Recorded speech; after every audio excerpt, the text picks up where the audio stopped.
अपनी तलवार फेंक दो अरूज। वो भाग रहा है, पकड़ो उसे। भागने वाला क्रिमिनल्स का जासूस है, पकड़ना है मुझे उसे। अगर तुमने एक कदम भी आगे बढ़ाया तो मैं तुम्हें छलनी कर दूंगा।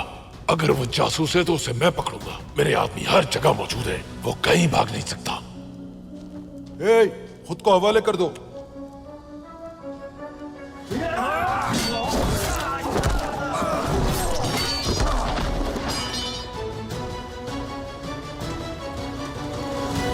तुम्हारा यहाँ क्या काम है? हाँ, किस हक से मेरे ठिकाने पे छापा मारा है तुमने? मैं यहाँ उस सोने के लिए आया हूँ जो तुमने मुसलमानों से चुराया था।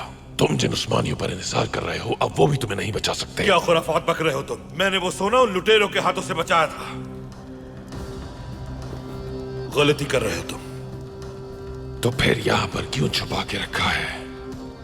ये जुर्म तुम्हारे लिए फांसी का बंदा साबित होगा।